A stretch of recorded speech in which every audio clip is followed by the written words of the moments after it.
What's up, HyperFast Nation? If you are a real estate agent, investor, or business owner that is using marketing and follow-up to generate and close leads, then you want to direct the resources to what is working.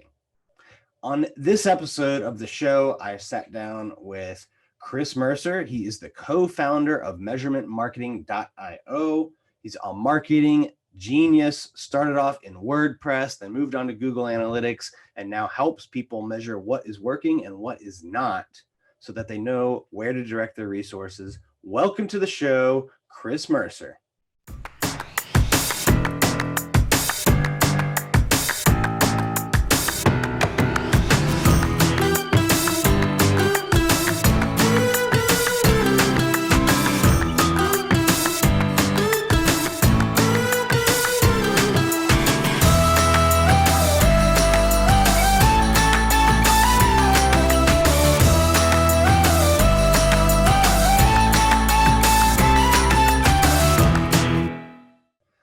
Awesome. Well, I know you got a lot of cool stuff to talk about to our listeners and viewers on YouTube today about measuring your marketing and what's working, what's not, how to really get analytical and really like dial in and create a machine, right?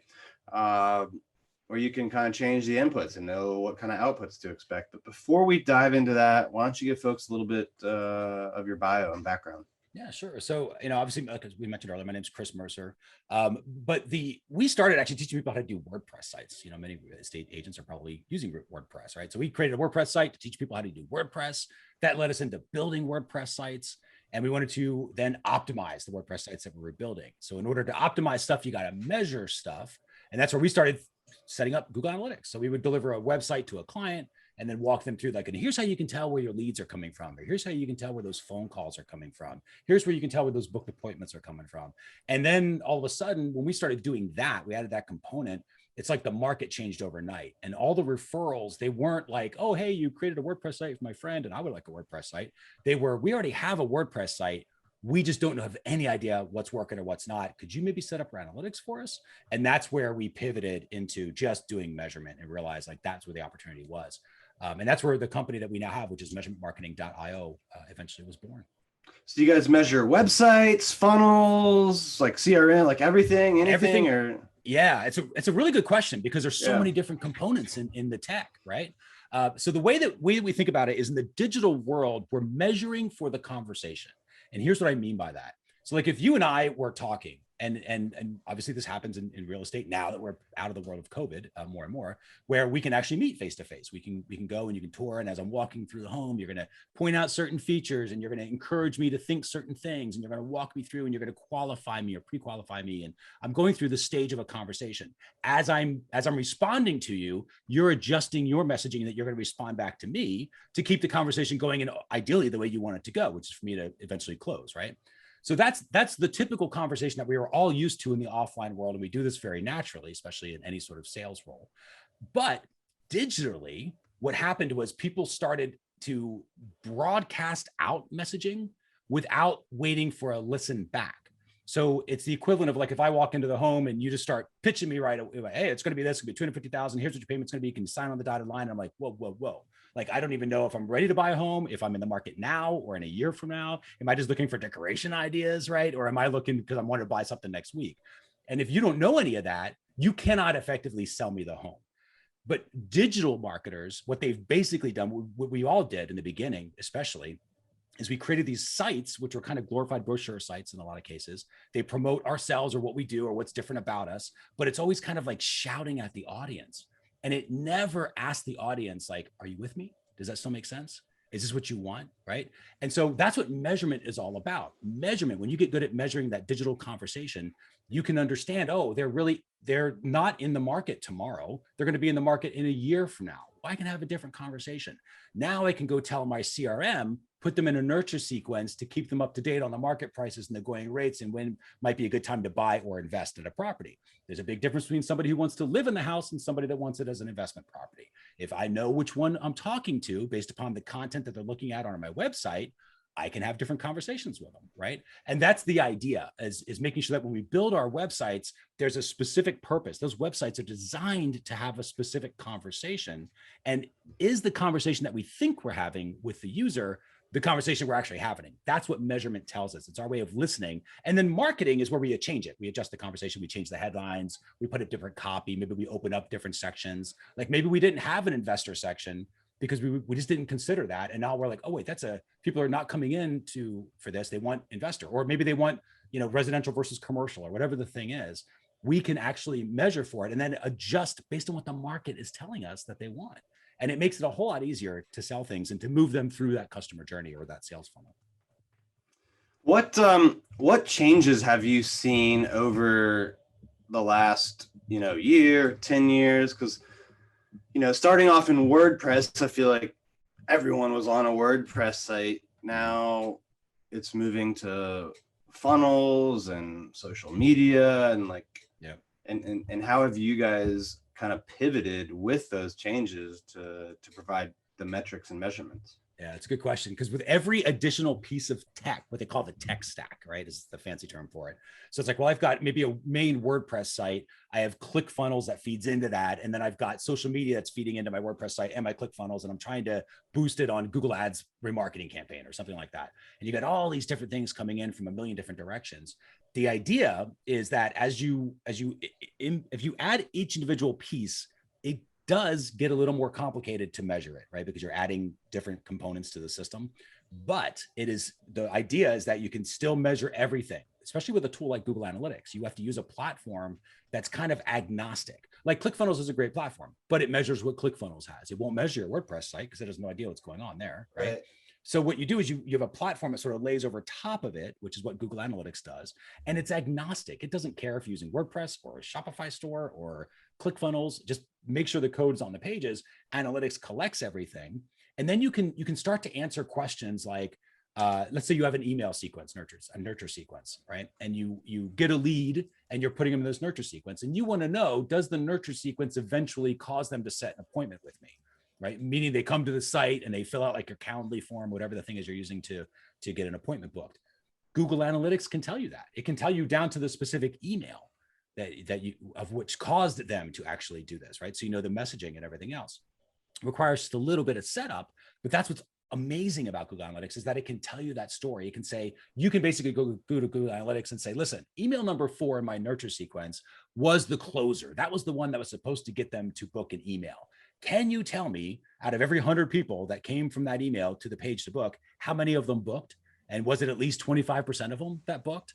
And Google Analytics can tell you that, right? And again, requires a little bit of setup, just a little bit of learning, not that hard to learn. It's ready to do that. It wants to do that. It just needs a little bit of help along the way. But that's how you solve that problem with all these multiple tech stacks. They have to have at least one thing in common, which in this case is a platform like Google Analytics. And that way it sees all things, right? So can Google Analytics, this is kind of new to me. I didn't know it could sit over like things everything outside of Google. Like you were talking about it reading emails, and I mean, can it get into the social media feeds as well? So this is a great question. So it's not like you're putting Google Analytics in, let's say you use like an Infusionsoft or ActiveCampaign or whatever. You're not putting Google Analytics in that platform, so it doesn't know your open rates and click-through rates, right? That sort of stuff you can get from the platforms like the Aweber or ActiveCampaign or whatever it is. But when they click on the link and they're coming back to your site, that's where analytics comes in. And analytics will know, if you set it up properly, it will know that it came from that specific email with the subject line of, hey, book now, right? Or whatever the subject line was. It's amazing what you can do. Gotcha. In that same way, those links are tied back to Google.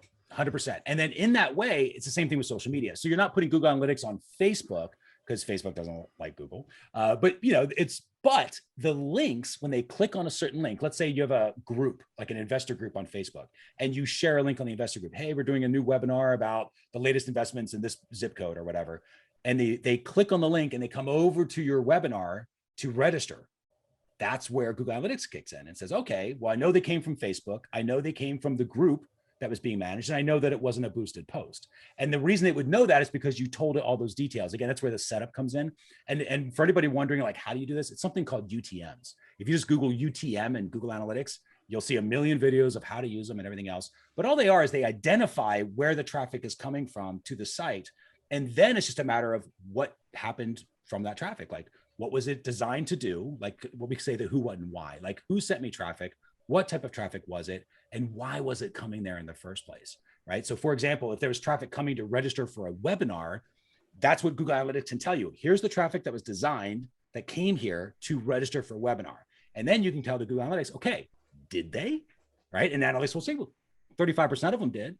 And how many of those actually showed? Oh, about 35% of those showed. How many of those actually booked an appointment? Oh, about 15% has booked an appointment. And now you can start to understand, that Facebook group, right, that as a traffic source, as a way of generating traffic, caused this result to happen at the end. And here's how it caused that. And that's what we talked about when you say about lighting up and sort of measuring for the machinery of marketing. That's where the brilliance of it comes in. Because not only do you know what the results of a particular traffic source are, but you know how it's getting those results. So you know if it's getting it in the way that it was supposed to get it. Like, is everything working the way it's supposed to work? Hey, hold that thought. Do you want to get 100 tips for free from my best-selling real estate book, The Hyperlocal HyperFast Real Estate Agent? If you do, go to hyperfasttips.com and you can download 100 of my best tips today. Again, that's hyperfasttips.com. You can download 100 tips on how to grow your business, get more clients, deliver more value to more people. Go to hyperfasttips.com. Right, which and then back to the machinery thing, like if you see that Facebook group working better than something else, you're probably put more time and effort into that. Tells you where to scale. It tells you where to put your resources. Exactly right. Or does a paid post work better than an organic post, right? Google Analytics, with a little bit of help with those UTMs, it can identify that. Like we as an example for us, so at measurementmarketing.io, we have a flagship product, which is called the Measurement Marketing Academy. It's our DIY program to learn this stuff. So when we have a Facebook ad that you click on, when that comes over into Google Analytics, when you land on that Academy page, Google Analytics knows which Facebook placement it had. It knows who it was targeting. So was it the retargeted group that was this type of person or whatever? And it knows what it's trying to do. Like, we have an ad that is there to make them aware of the Academy as a product. Then there's another ad, right? Once you're aware of the Academy, then there's another ad that'll kick in and make you kind of look to maybe engage with that product a little more. Then there's another ad that'll get you to actually close on that particular product, right? And so and we can tell, are the ads that are designed to close, are they getting sales? Because they should be, right? And I know it's working. But are the ads that are designed to make people aware of the Academy, are they getting sales? Not supposed to, so they don't have to. And I'm not going to judge them against that. But I can tell, like, is the money I'm spending, am I getting the specific result that I'm looking for that dollar, right? That I'm putting in. And there's no drama, there's no guessing. You can just see it, because the beauty of Google Analytics is that it can see all the traffic sources, not just Facebook. So Facebook Ads Manager just sees Facebook. Google Ads just sees Google Ads.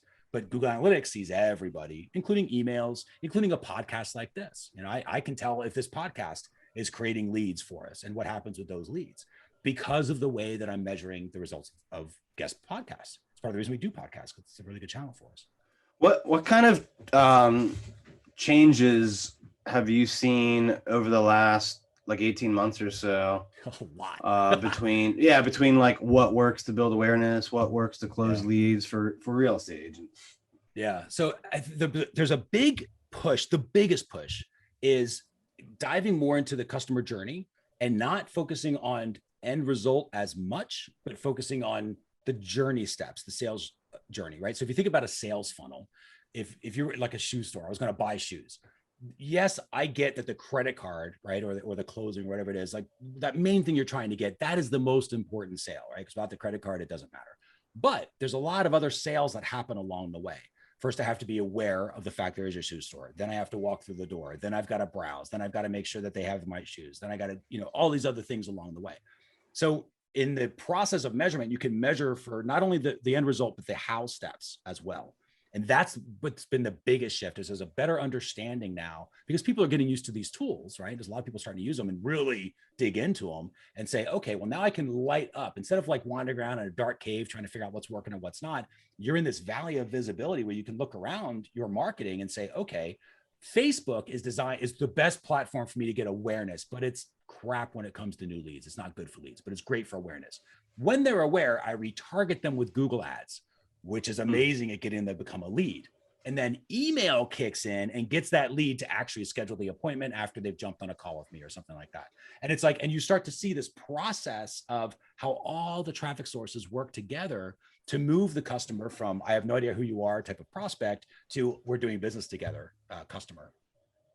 How do you guys monitor this or help your clients monitor? Like, do you have custom dashboards and things like that where they can kind of see all the different steps, or how does that work? Yeah, in the academy we've got, so there's really 3 platforms, and there's what we call good enough to get going, right? So it's important because and this is the part where whenever we do trainings, I always talk about the one thing, because it's very easy to get overwhelmed with platforms like Google Analytics because there's so much stuff. There just is, and most of it you don't need, right? You just need to know a very small part of it, but you got to know it really well. And so that's what we dive into. We just focus on the small parts that are necessary to get the most movement, to get the most muscle out of it. So, but there are 3 platforms really. There's Google Analytics, which kind of stores everything. There's something called Tag Manager you can set up that collects really cool details. Like if you ever wanted to know, for example, maybe your form's at the bottom of the page and you wanted to know, do they even see that form? Like, are they scrolling? Maybe they're not signing up because they're not even seeing the form. Well, you can measure for that. You can say, hey, did they even see the form? And you can get really specific. You can say, did they see this form for at least 5 seconds in their browser, right? Like you can get really specific. That's what Tag Manager does. And then going back to your question about dashboards, there's a platform called Google Data Studio that we teach. And all of these are free, by the way. So everybody has access to them, totally free if you got a Google account. But Data Studio builds dashboards. And that's what we use as a company. That's what we teach our members, anybody in the Measurement Marketing Academy wants to learn how to do it, to build these out.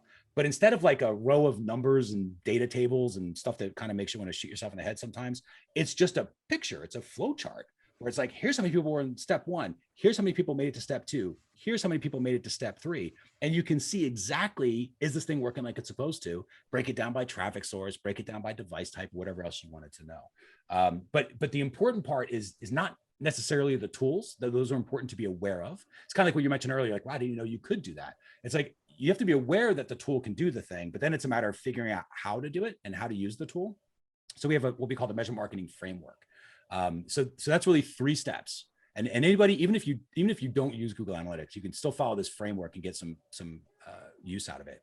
So plan, build, and then you act, right? So planning is the thing that everybody skips. That would be the first thing I would make sure everybody practices, right? So there's 3 parts of planning: question, information, and action. So questions, what questions should we be asking? And all you do is you think about, what are the results I'm trying to get, right? Maybe booked appointments or whatever the thing is. And then how will I get those results? Well, they have to see the page first. They got to click on the link to book an appointment. They have to complete that process. And maybe those are the steps. So you're like, okay, well, I got to measure now. What information will I need to get all those answers as far as how things are working? Well, I got to measure for those different pages being loaded up. Okay, great. So you have questions that you asked, you have the information that you need to answer those questions. And then you think about what actions will you take based upon those answers. So you start thinking like, well, what if, again, maybe you have a webinar where it's coming up, the investment properties in Southern Florida, whatever it is. And you say, okay, well, I am expecting 25% of the people to register for this webinar, at least 25%. And if it's less than 25%, I'm going to go back and look at the audience targeting because they really should be opting in at least that rate.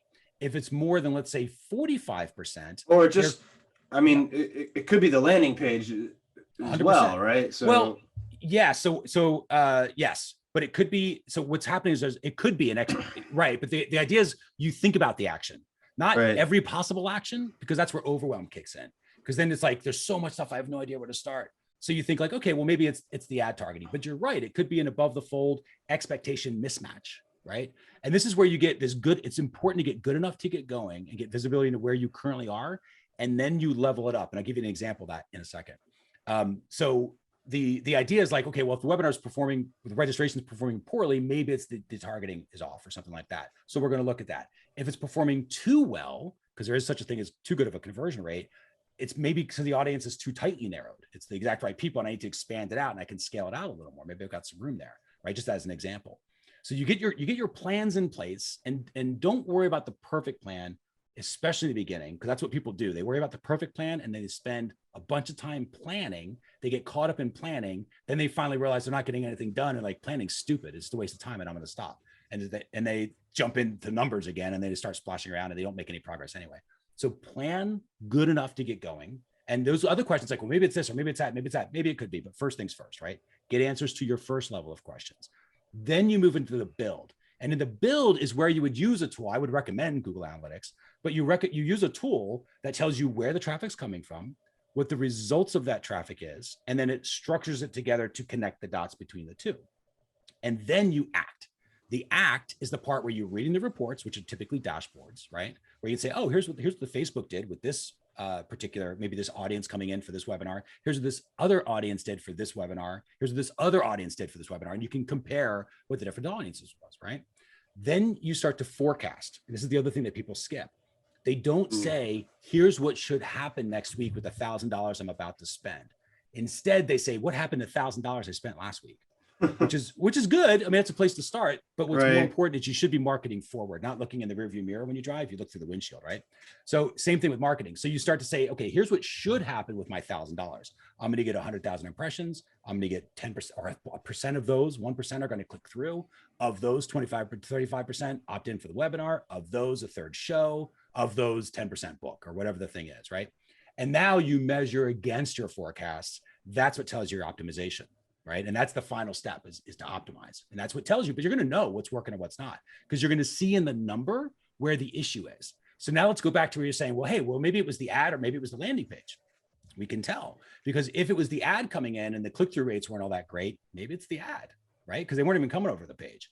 But if it is, they're coming over to the page and they're not registering, well, then you can come back and you can say, well, it's not the ad. Like they're getting click-throughs. And I'm getting good click-through rates, like it's 1.5% or 2%. It's even more than I thought it was going to be, but they're just not registering. What's going on? So I would look at the ad messaging, and this is something we call the expectation engine. I would look at the ad itself and say, what is the expectation that that person has right before they click on that ad? Because that's how it all works. Right? We always have something in our head that's about to happen before we take the action. We always think, here's what's going to happen. Okay, I'm going to take the action now. So before they click on the link, and then when that page loads, did that page match the expectation of that ad? And to the extent that you match those directly, you have a pretty good conversion rate. To the extent that there's a mismatch and the user has to think about it a little bit, then it's not, right? So if you come over to the page, you can level up measurement. I'm gonna give you an example of this, purely for example, not for anybody to go do this yet, but just to show you what's possible. So for the Academy page, I mentioned earlier, the Measurement Marketing Academy, we have our 3-step sales funnel. It's the offer page, it's the cart, and then it's the thank you page, right? So we measure for those. And we have a certain percentage. We know in our case, and for years, this has been the pattern, 8 to 12% of the people that go to the offer page will go to the cart page. We know that's how it's supposed to work. So if we come in and all of a sudden it goes down to 4% or 5%, or it's off, where that number's off, we know there's an issue between the offer, what's happening on the offer page. In other words, the conversation that we thought we were supposed to be having with the user, they're not having with us. So we know there's a break. So we go to the page, and our example at the time was like, well, do we change the headline? Do you change the copy in the middle? Do you flip out that video that you had? Do you change the offer? And then this is the part where most marketers just guess and they try random acts of marketing. And like, I don't know, try this, try that. What do you think? And they ask their friend, right? Or ask somebody else. And then everybody just starts guessing and changing stuff. And you hope it's going to work.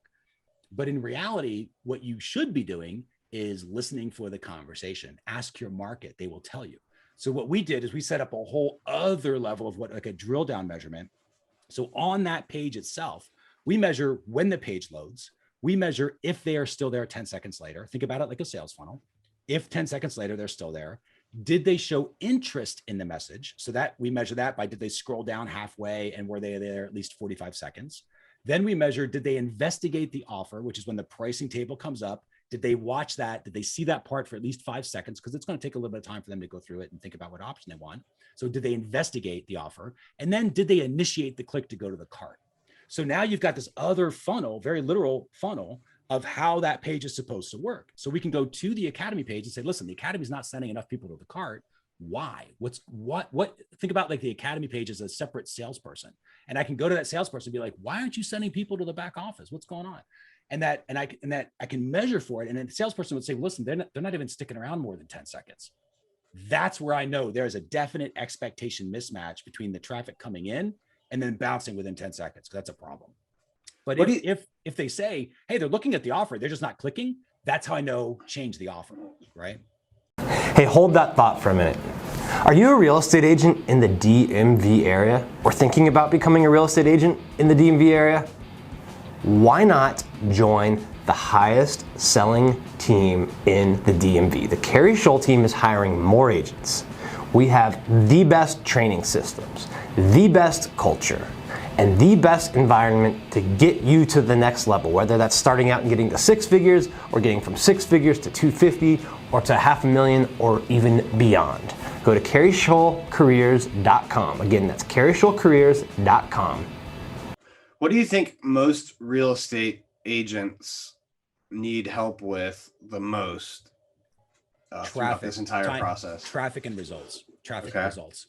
So they're not doing enough ads to get people there to even measure what needs to be. No. Let me back up. That's a good clarification. They're not measuring at all.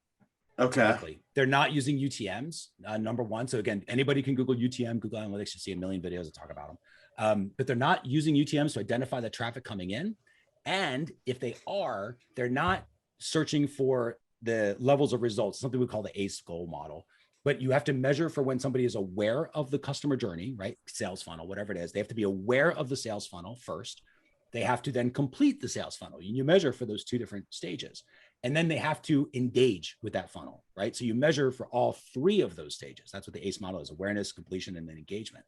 And so you measure for each of these, because then what you'll do is you'll tie your traffic to those specific stages. That's how you learn, oh, Facebook's really good, or maybe it's Google Organic is really good at bringing people in for awareness, but it doesn't do a good job of closing the deal. Google Ads remarketing does a really good job of getting them to book, and then you'll start to be able to see very clearly. Google Analytics will tell you a story. It can be as easy as reading a kid's book, but you have to do a little bit of setup, and it starts with using the bare basics. It really does. I think the number one issue that most people who are not quote unquote numbers people, they think that Google Analytics is overwhelming, and it is. It just is. It's overwhelming. It can be frustrating. There's a million things back there that just don't matter.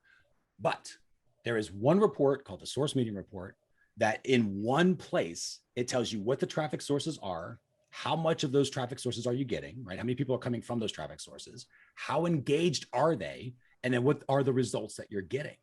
And you can literally stay in one report and see the story. And you can say, well, how many people are becoming aware of me as an agent? How many people even know that I'm now existing? It came to our site, and you can see that, or specific parts of that site. How many people actually are investors? And you can measure for that. How many people are actually more residential looking for a home in the next 6 months? You can measure for that. And Google Analytics can tell you all of that. And it doesn't require a lot, but it does require commitment to learning the basics. And most people, I'll ask you on that. Yeah, obviously people need to learn the basics.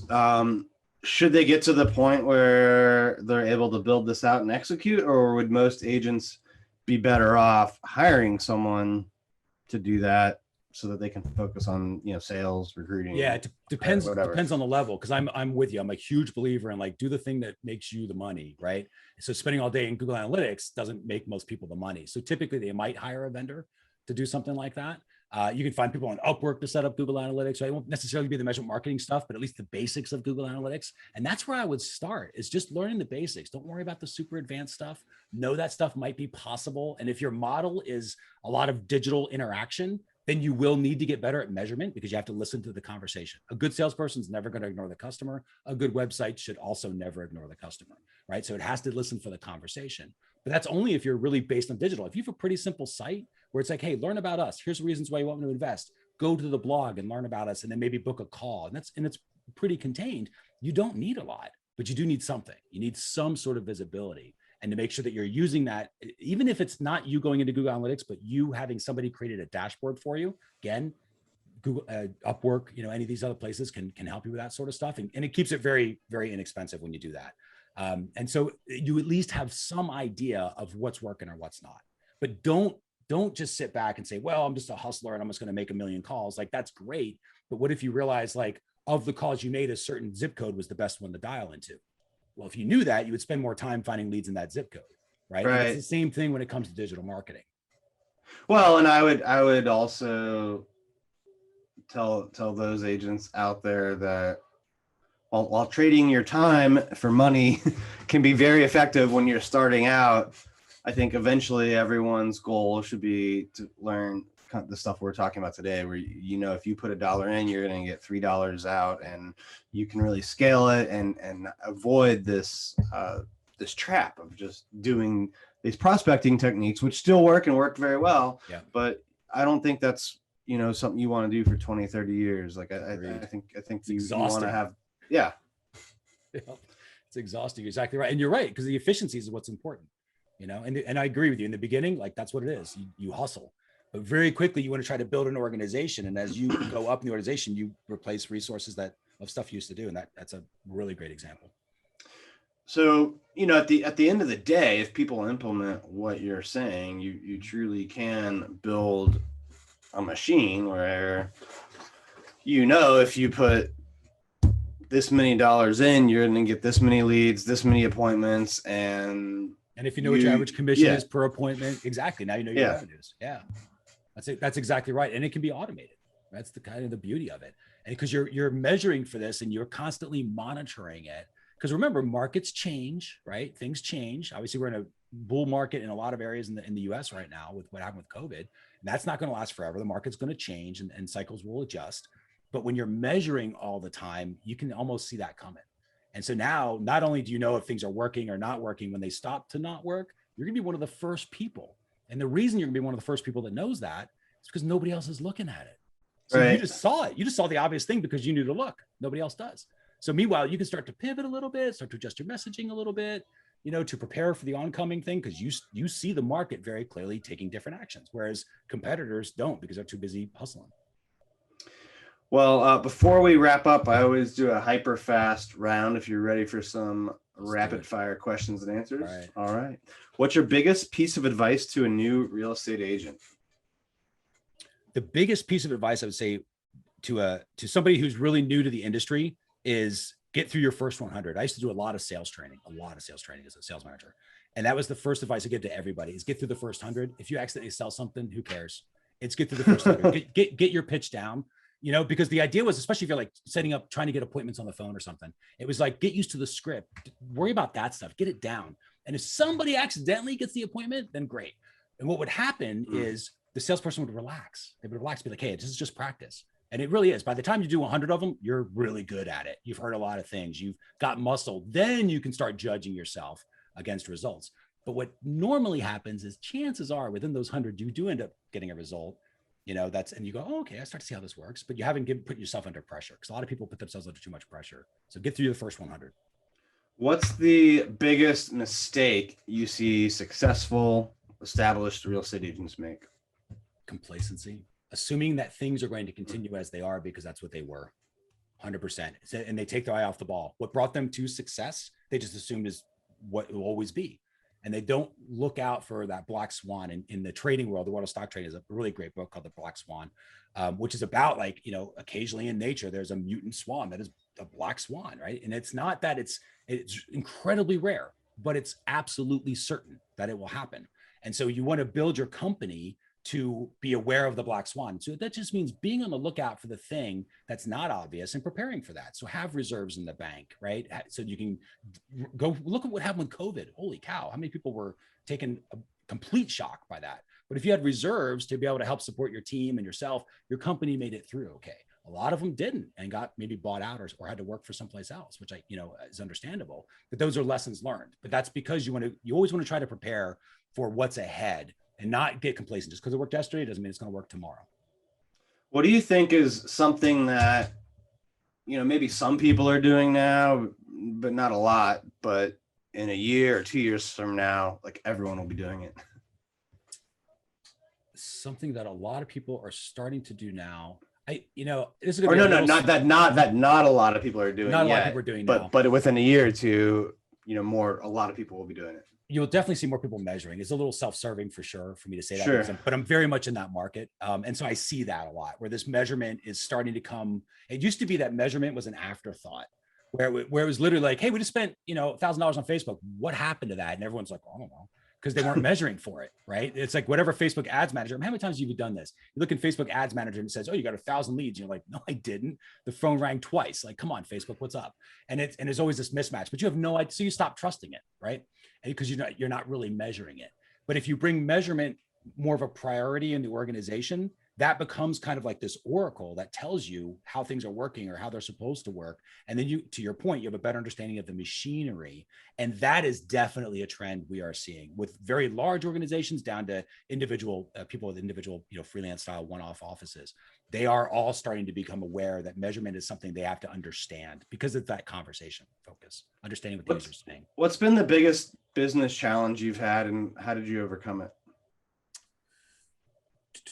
So biggest business challenge for us has been, that's an interesting question. So the biggest challenge for us, we run multiple brands. This is for me as an entrepreneur, right? Just an entrepreneur. So I have a company, so measuremarketing.io is one of our brands. We've got Measure Summit as a brand. We have other brands as well that we manage because I like diversification, right? As an entrepreneur, I don't want to rely. What if Google Analytics comes out and says, hey, Grace, we used AI now and it's all automated. Nobody has to do anything. We'll just tell you the answer when you call us. Like that'd be awesome, but that would put me out of business, right? So I prepare for that. I'm like, well, I want to make sure my organization is diversified enough to handle something like that. So the challenge is figuring out what next steps to take that are big enough to give me that diversification, not too big where they crush me.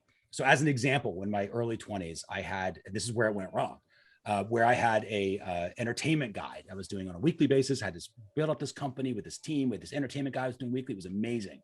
Had an opportunity to buy a nightclub. I was young. I was all about the hustle. I was like, yeah, let's do a nightclub. Are you kidding? That'd be great. So I'll do both. Well, then I jump in. Now I'm like Superman because I'm doing both companies. I'm working way too hard. I didn't grow the first company strong enough. It didn't have strong enough systems in place where I could leave it and the systems could take over, right? So when I left it to go to the nightclub, the other one started falling down a little bit. Well, now the nightclub is really new. There are no systems. I'm trying to put systems in place, but I'm it. So now if I go back to the other job at that point, but the other company, right, that I was running, now the nightclub started to fall. So I'm like, now I'm bouncing back and forth. And what happens is I lost both, right? And don't regret it. Learned that very valuable lesson early in my life. And that's a lesson I've never forgotten is because it was too much of a diversification, completely different business model. One's like print media marketing. I get that. Like I know that world. I know sales. I know advertising. I've done that for a long time. But this nightclub thing was like a whole other learning curve, right? It was too radically different. So that was the biggest lesson that I learned back then is making sure you've got solid systems in place. And then as you grow those systems, when you step back, those systems have to take over and cause the result. Never make it people dependent, make it systems dependent for the results that you're getting. All right, last one. Where do you see yourself 10 years from now? That's a really good question because I set goals for 10 years from now. So I do. I set goals a year out, 5 years out, 10 years out. I'm always doing that. So 10 years out for me, I am mostly in a board of advisors style role for my own organization, maybe a few others that are out there. And my main organization, I've got investor income coming in. I'm primarily investor income for sure, as opposed to salary income. And I've got my main company is just almost like an incubator status where it's got teams that know how to do exactly what I've done 3 times now. And I've perfected that system to the point that it now is being run through teams. So it's that perfected, it's that structured, and anybody can sort of rinse and repeat. And I've hired people in the organization that now do that for me. So I can step back and be the advisor role that I love. I love the strategy aspect of it. So I can come in, play around, help them with the strategy, tweak the system a little bit because I'm going to see some things differently than they will. And mostly at that point, investor income and probably a little bit of travel. Awesome. Well, it's exciting to sit here and hear that type of vision. And I certainly wish you the best in getting there. So, I'm sure it'll be a fun journey along the way. Thank you so much for being on the show today and all the value you delivered. And this is a highly important topic. If people want to learn more about it, connect with you or get help from you on this, how should they do that? Yeah, absolutely. So measurementmarketing.io is our company. So you can feel free to go to the website itself. We have a free toolbox membership, which I would encourage everybody to do. I don't know, honestly, that if somebody's ready for the academy, for sure, go to the academy. But the toolbox being that free membership is kind of a way in. It shows you it gives you a bunch of the tools. Actually, we give away our tools back there for measurement stuff. And it also has weekly training, which is the big reason. So measurementmarketing.io/hyperfast will take you to a page, what we call our toolbox membership. Just name and email.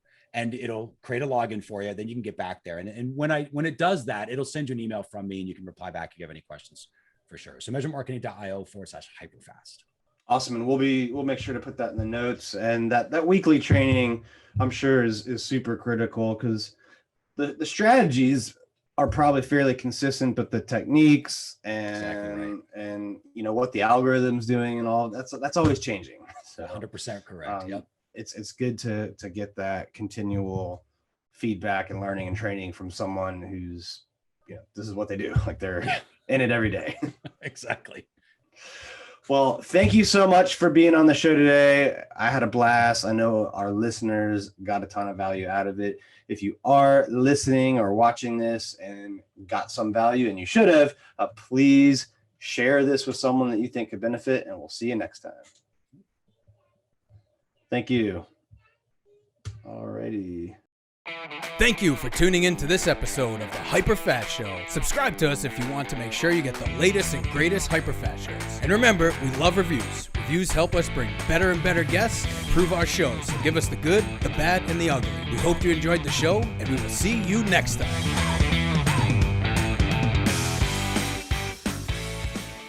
Hey guys, thanks for sticking around to the end. I hope you enjoyed that video, and if you want to see more, click right here. And if you want 100 real estate tips from my best-selling book, click right here to download them instantly. And if you're new to this channel, click below to subscribe and turn on post notifications so you don't miss out. And leave some comments about what you think on the videos.